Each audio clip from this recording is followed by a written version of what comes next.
ভারতের প্রধানমন্ত্রী নরেন্দ্র মোদীর সাথে শেখ হাসিনা বৈঠক, 10টি চুক্তি ও সমঝোতা স্মারক সই। সাম্প্রদায়িক শক্তিকে মোকাবেলা আওয়ামী লীগের জন্য বড় চ্যালেঞ্জ বললেন ওবায়দুল কাদের। রাজনীতিবিদদের দুর্নীতিবাজ প্রমাণের চেষ্টা চলছে। এবং বরগুনায় সেতু ভেঙে খালে বরযাত্রীবাহী মাইক্রোবাস, নারী শিশুসহ 10 জনের লাশ উদ্ধার।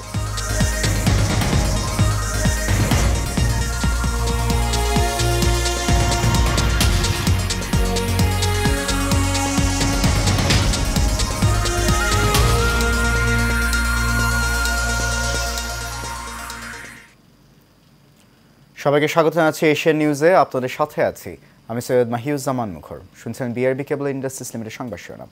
যাচ্ছে পুরো খবরে। ভারত বাংলাদেশের গুরুত্বপূর্ণ প্রতিবেশী ও বিশ্বস্ত বন্ধু বলে জানিয়েছেন আওয়ামী লীগ সভাপতি প্রধানমন্ত্রী শেখ হাসিনা। নয়াদিল্লির হায়দ্রাবাদ হাউসে নরেন্দ্র মোদীর সাথে দ্বিপাক্ষিক বৈঠকের পর যৌথ বিবৃতিতে কথা বলেন তিনি। প্রধানমন্ত্রী বলেন, ভারত বাংলাদেশ টেকসই ভবিষ্যৎ নিশ্চিতে ডিজিটাল ও সবুজ অংশীদারিত্বের জন্য একটি যৌথ দৃষ্টিভঙ্গিতে সম্মত হয়েছে ঢাকা এবং নয়াদিল্লি। শান্তিপূর্ণ ও সমৃদ্ধ ভবিষ্যতের যাত্রায় উভয় দেশই ভিশন স্টেটমেন্ট অনুমোদন করেছে বলেও জানান সরকার প্রধান। বিস্তারিত নূর মোহাম্মদ ভুইয়ার রিপোর্টে। নরেন্দ্র মোদীর আমন্ত্রণে 2 দিনের রাষ্ট্রীয় সফরে শুক্রবারে নয়াদিল্লি পৌঁছান শেখ হাসিনা। লোকসভা নির্বাচনে জয়ী হয়ে বিজেপি টানা তৃতীয়বারের মতো সরকার গঠনের পর ভারতের কোনো সরকার প্রধানের এটি প্রথম দ্বিপক্ষীয় সফর। এই সফরে ভারত ও বাংলাদেশের মধ্যে সামরিক কৌশল, রেল যোগাযোগ সহ 10টি সহযোগিতা ও সমঝোতা স্মারক সই হয়। 2 প্রধানমন্ত্রীর উপস্থিতিতে এসব সমঝোতা স্মারক স্বাক্ষরিত হয়। বৈঠক শেষে এক যৌথ সংবাদ সম্মেলনে বক্তব্য রাখেন 2 প্রধানমন্ত্রী। বক্তব্যে দুইজনে ভারত বাংলাদেশের সম্পর্ক আরও এগিয়ে নিতে জোর দেন। আজ আমরা নতুন কয়েকটি সমঝোতা concluded MOUs, renewed several of them and made announcements for future collaboration. যৌথ কার্যক্রম আমরা ঘোষণা করেছি। উভয় দেশ Both countries endorsed the vision statement to guide us toward a peaceful and prosperous future. পাশাপাশি ডিজিটাল অংশীদারিত্ব, We agreed to have a shared vision for digital partnership and green partnership. ভারতকে বাংলাদেশের বিশ্বস্ত বন্ধু ও আঞ্চলিক অংশীদার হিসেবে বর্ণনা করে শেখ হাসিনা বলেন, 1971 সালে মুক্তিযুদ্ধের সময় শুরু হওয়া ভারতের সাথে সম্পর্কে বাংলাদেশ শ্রদ্ধাভরে স্মরণ করেন। ভারত বাংলাদেশের India is our major neighbor, trusted friend and regional partner. Bangladesh greatly values our relations with India, which were born during our war of liberation in 1971.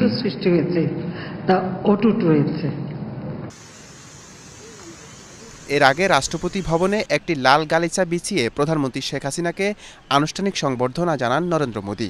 এই সময় ভারতের সশস্ত্র বাহিনীর একটি চৌকস দল শেখ হাসিনাকে গার্ড অব অনার প্রদান করেন। নূর মোহাম্মদ ভুইয়া, এশিয়ান টেলিভিশন, ঢাকা।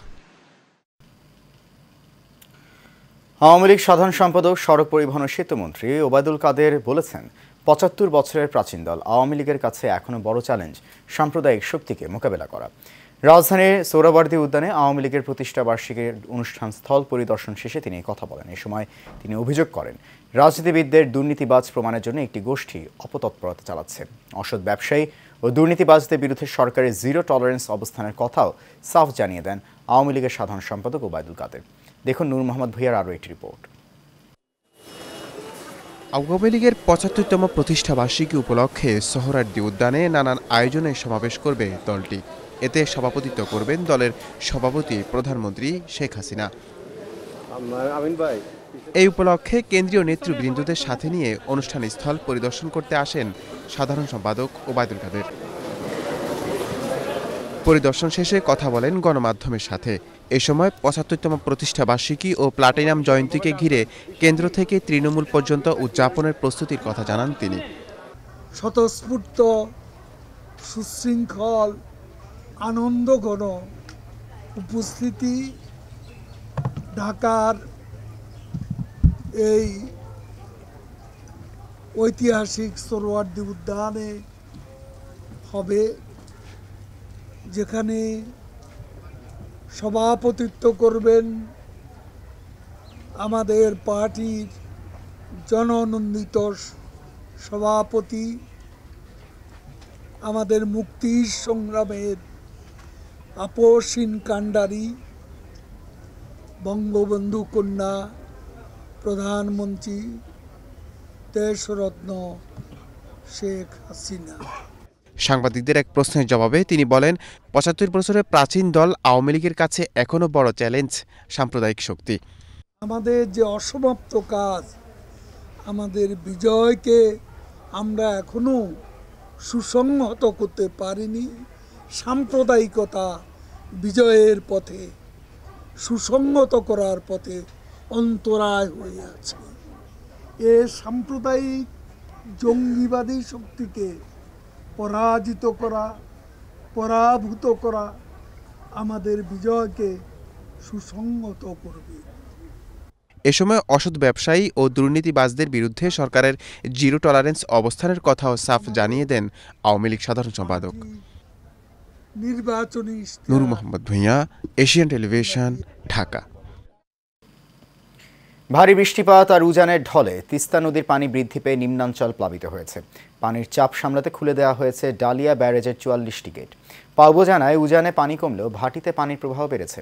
তিস্তা ব্যারেজের পয়েন্টে পানি প্রবাহ কমে বিপদসীমা ৫০ সেন্টিমিটার নিচে রেকর্ড করা হলেও আগামী ৭২ ঘন্টায় কুড়িগ্রাম, লালমনিরহাট ও নীলফামারীর নিম্নাঞ্চলে স্বল্পমেয়াদী বন্যা হতে পারে এবং রংপুরে নিম্নাঞ্চলে বন্যা পরিস্থিতির কিছুটা অবনতি হওয়ার আশঙ্কা করা হচ্ছে। ঘরবাড়ি ও ফসলি জমিতে পানি ঢুকে পড়ায় দুর্ভোগে স্থানীয়রা। এদিকে তিস্তা নদী তীরবর্তী ও চরাঞ্চলে নদী ভাঙন আতঙ্কে রয়েছে বানভাসীরা। অন্যদিকে কিছুটা উন্নতি হয়েছে সিলেটের বন্যা পরিস্থিতির, তবে দুর্ভোগ কমেনি বানভাসীদের। তুলে আগুন না দিবে না ফেলে আমরা খাবো কোথা থেকে? আমার চলাফেরাও খুব সমস্যা। এবারে বাড়ি থেকে চলে পানি, বাড়ির থেকে পানি, ঘরের ভিতরে এত পানি। ওদের বাঘ ছাড়া থাকার মতন কোনো বুদ্ধি নেই। এখন তো কোনো তিরফেল লাগবে, টিন লাগবে, বাঁশখড়ি লাগবে, এগুলো পাবো কোথায়? এবার ভিন্ন প্রসঙ্গ।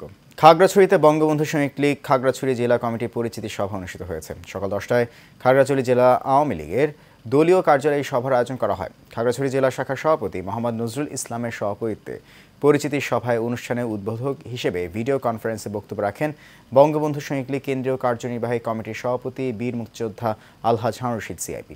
এ সময় তিনি বলেন, বঙ্গবন্ধু শ্রমিক লীগ একটি আধুনিক ও স্মার্ট সংগঠন। প্রধানমন্ত্রী শেখ হাসিনার স্মার্ট বাংলাদেশ বিনির্মাণে বঙ্গবন্ধু শ্রমিক লীগের কর্মীরা নিরলসভাবে কাজ করে যাচ্ছেন। অনুষ্ঠানে প্রধান অতিথি হয়ে উপস্থিত ছিলেন খাগড়াছড়ি পার্বত্য জেলা পরিষদের সদস্য ও জেলা আওয়ামী লীগের সভাপতি কল্যাণ মিত্র বড়ুয়া। বিশেষ অতিথি হয়ে উপস্থিত ছিলেন বঙ্গবন্ধু শ্রমিক লীগ কেন্দ্রীয় কার্যনির্বাহী কমিটির সাংগঠনিক সম্পাদক ও চট্টগ্রাম মহানগর কমিটির সাংগঠনিক সম্পাদক মনির হোসেন স্বপন, বঙ্গবন্ধু শ্রমিক লীগ কেন্দ্রীয় কার্যনির্বাহী কমিটির সাংগঠনিক সম্পাদক মোহাম্মদ সোহেল রানা, সুপ্রিম কোর্টের অ্যাডভোকেট নাসরিন আক্তার গাজী নাজ সহ আরও অনেকে।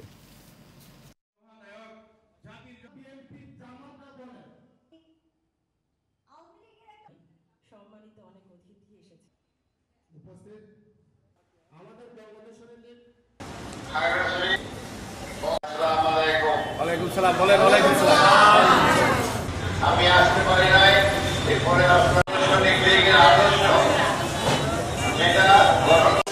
যেভাবে এগিয়ে গেছে, 5 বছর যেভাবে আগে যাবে, এটাকে কিভাবে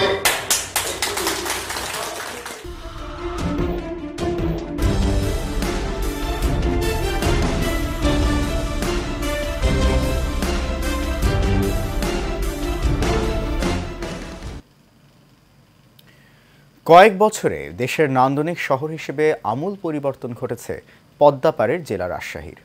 শুধু পরিচ্ছন্ন পরিপাটি কিংবা বায়ু দূষণ মুক্তই নয়, অবকাঠামোগত উন্নয়ন, প্রশস্ত রাস্তা, নান্দনিক সড়কবাতি, দৃষ্টিনন্দন ফ্লাইওভার রাজশাহীকে দিয়েছে ভিন্ন এক রূপ। নগরীর উন্নয়ন এবং বদলে যাওয়ার অপরূপ সৌন্দর্য দেখতে বিভিন্ন প্রান্ত থেকে ছুটে আসছেন পর্যটকরা। রাজশাহী থেকে বারিউল আলম শান্তর তথ্যছবিতে বিস্তারিত জানাচ্ছেন আনোয়ার রাজ। ৮০ দশকের জনপ্রিয় বাংলা ছায়াছবির গান ঢাকা শহর আইসা আমার আশা ফুরাইছে, ওরে লাল লাল নীল নীল বাত্তি দেইখা নয়ন জুড়াইছে। জনপ্রিয় সেই গানটি যেন নতুনভাবে পূর্ণতা পেয়েছে রাজশাহীতে ঘুরতে আসা পর্যটকদের মুখে। বিগত কয়েক বছরে দেশের নান্দনিক শহর হিসেবে আমূল পরিবর্তন ঘটেছে রাজশাহীর। শুধু পরিচ্ছন্ন পরিপাটি কিংবা বায়ু দূষণমুক্তই নয়, প্রশস্ত রাস্তা, নান্দনিক সড়কবাতি, দৃষ্টিনন্দন ফ্লাইওভার, বিনোদন কেন্দ্রের আধুনিকায়ন রাজশাহীকে দিয়েছে ভিন্ন এক রূপ, যা দেশের অন্যান্য যে কোনো শহরের তুলনায় এই নগরীকে করেছে আলাদা। রাজশাহী নগরীর উন্নয়নও বদলে যাওয়ার অপরূপ সৌন্দর্য মুগ্ধ করবে যে কাউকে। বাংলাদেশ সবুজ শ্যামল দেশ, তো সেখানে রাজশাহী এসে এটাকে আর কি প্রমাণ পাইলাম। রাজশাহী শহরটা অনেক সুন্দর, এর জন্য আমরা দেখতে আসছি। আসলে এসে দেখছি খুব সুন্দর, পরিষ্কার পরিচ্ছন্নতা ভরপুর। বাইরে দেখা যাচ্ছে লাইটের সিস্টেম করছে, যেটাতে হলো পুরো পদ্মাটাকে আলোকিত করছে এবং পুরো বাঁধটাকে এত সুন্দরভাবে যিনি নির্মাণ করার পর পর্যটন হিসেবে গড়ে তুলছেন। আসলেই খুব সুন্দর লাইটিংগুলো, রাস্তাগুলো এবং মানুষগুলো অনেক স্বচ্ছ মনের অধিকারী। আমাদের বাংলাদেশের কাছে হাইলাইট করেছে রাজশাহী শহরটা আসলে সুন্দর, তার সম্পূর্ণ কৃতিত্ব আমাদের বর্তমান মেয়র খালিদুজ্জামান লিটনের উপরে। মেয়র সাহেব যদি থাকেন, আল্লাহ পাক যদি তাকে হায়াত দারাজ করেন, তা আমল পরিবর্তন করবেন, আমি এইটুকু আশা করি। নব থিয়েটারে মেয়র মহোদয় যে করে দিয়েছেন এর জন্য মহোদয়কে ধন্যবাদ জানাই। আমাদের মেয়র অনেক ভিশনারি এবং তার নেতৃত্বে যদি ঠিকমতো রাজশাহী থাকে, এটা একটা উন্নয়নের মাইলফলক এখানে অর্জিত করতেই পারবে। নগরীর এত সব উন্নয়নের পেছনের কারিগর বাংলাদেশ আওয়ামী লীগের প্রেসিডিয়াম সদস্য ও রাজশাহী সিটি কর্পোরেশনের মেয়র AHM খায়রুজ্জামান লিটন। তার আধুনিক পরিকল্পনা ও সরকারের সহযোগিতায় রাজশাহী পরিণত হয়েছে আধুনিক ও স্মার্ট নগরীতে। নানামুখী কর্মকাণ্ডের মাধ্যমে এই শহরটিকে একটা আদর্শ শহর, আদর্শ নগর, যেখানে মানুষ তার নাগরিক সকল সুযোগ সুবিধা পাবে, এরকম একটা সবুজ শহর, শান্তিপূর্ণ শহর সত্যিকার অর্থেই করবার জন্য আমরা কাজ করছি। সৌন্দর্য আর উন্নয়নে বদলে যাওয়া রাজশাহী নগরীতে পরিকল্পিত শিল্প কারখানা গড়ে উঠলে কর্মসংস্থান হবে এই অঞ্চলের মানুষের, এমনটাই প্রত্যাশা নগরবাসীর। Anwar Raj, Asian Television.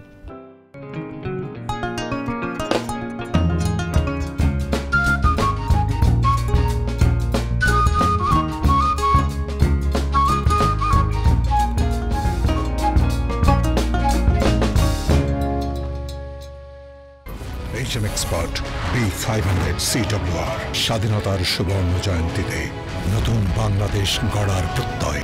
HM Steel B500 CWR।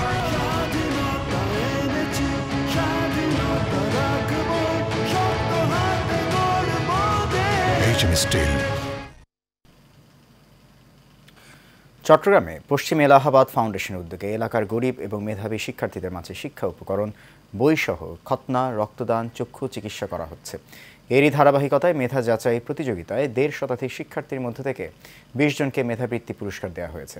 সংগঠনের আহ্বায়ক মোহাম্মদ আবু বক্করের সভাপতিত্বে পুরস্কার বিতরণ অনুষ্ঠানের প্রধান অতিথি ছিলেন শ্রম ও কর্মসংস্থান প্রতিমন্ত্রী বীর মুক্তিযোদ্ধা আলহাজ নজরুল ইসলাম চৌধুরী।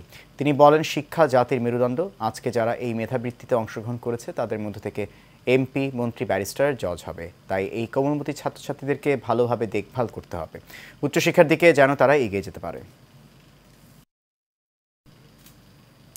এর সাথে শেষ করবে এশিয়ান নিউজ। তার আগে বিআরবি কেবল ইন্ডাস্ট্রিজ লিমিটেড সংবাদ শিরোনামগুলো জানিয়ে দিচ্ছি আরও একবার।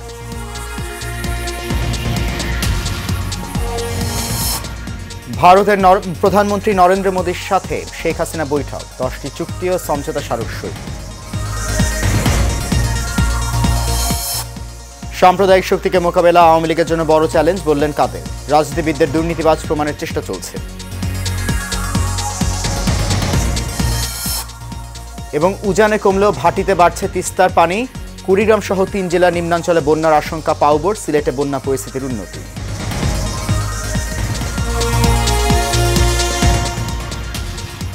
সে নিউজ এ পর্যন্তই। আমাদের পরবর্তী সংবাদ দেখার আমন্ত্রণ রইল। এতক্ষণ সঙ্গে থাকার জন্য অনেক ধন্যবাদ।